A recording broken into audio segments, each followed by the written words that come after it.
Hi, I'm Melanie Gomes, and I'm working with my partner Cassie Birch on the project badge known as the Maker Badge.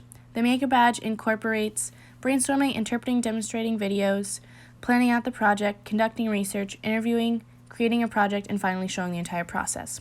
For our product, Cassie and I chose to create brownies, but one containing gluten and one excluding gluten, to compare the taste, texture, difficulties, similarities, and differences between the two.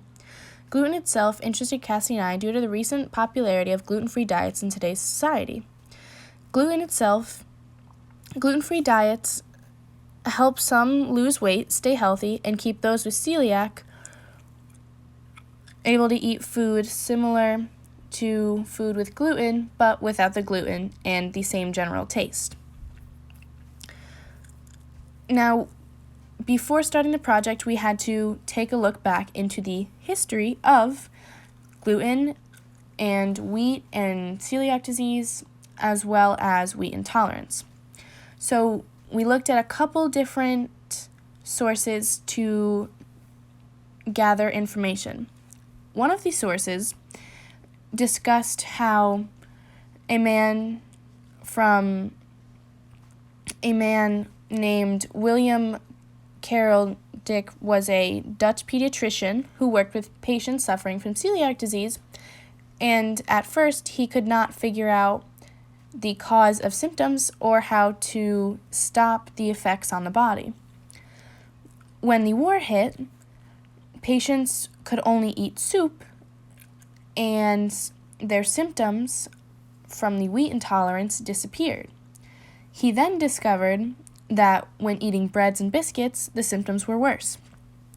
Therefore, Dick discovered that a gluten-free diet helps those with celiac disease. A second source discusses how wheat intolerance has changed over the years. Humans discovered that eating the bran, the germ, and the endosperm of wheat provides plenty of protein, fiber, minerals, and many vitamins. Of course, wheat also contains gluten, which can be a concerning issue. Gluten still remains a food in many people's diets, but people with celiac disease must work to find a way to get it out of their diet in order to continue living comfortably. Fortunately, today's baking and cooking technology assists people excluding gluten from their diets. The progression of the discovery of wheat as a food to the incorporation of wheat in humans' diets to the need to extract gluten from diets provides useful information known by many previously. To finally provide some alternatives to wheat flour, in their article, Breadfruit Flour is a healthy option for modern foods and food security, authors Ying Liu, etc., describe a healthy alternative to gluten flour, breadfruit flour. The authors explain how taking on a gluten-free diet benefits people. Finding an alternative to regular flour can be difficult. This article helps alleviate the confusion surrounding the finding of a healthy and similar replacement to regular flour.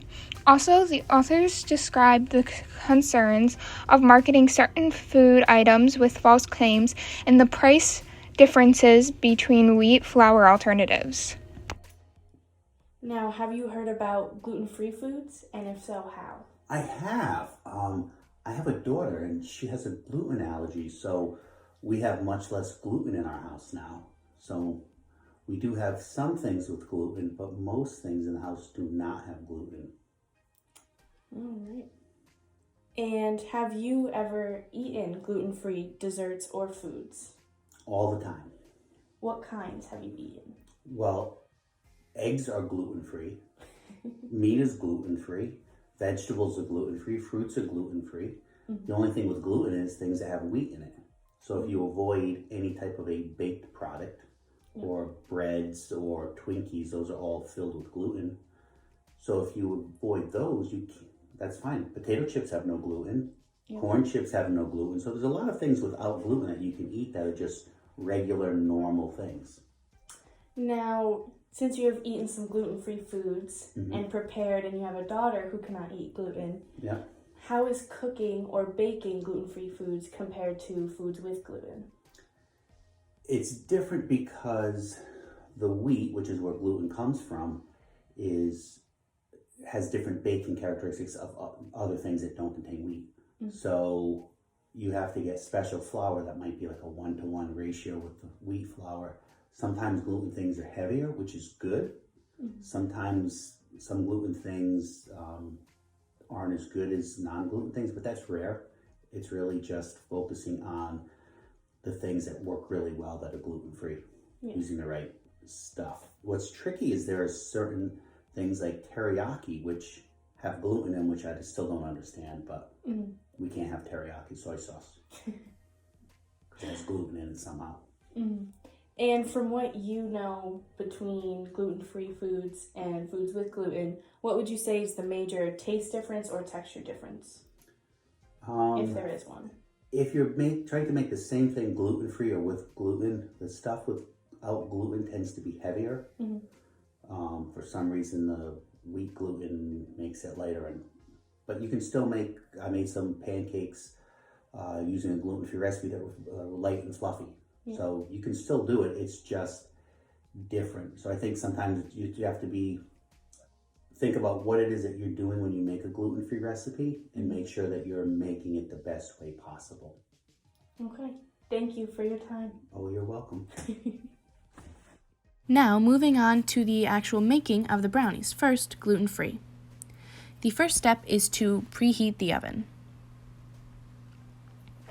Then you add the 2 bags of brownie mix into the bowl to make the gluten-free brownies. The recipe required 2 bags to make a thicker batch.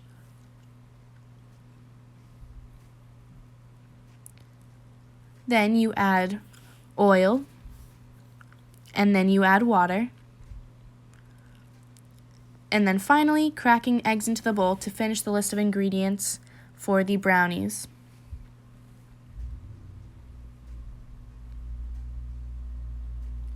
Then you must mix them all together.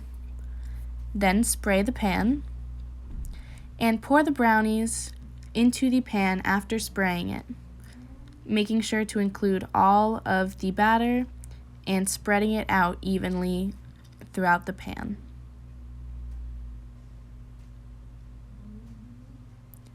Then you place the brownies into the oven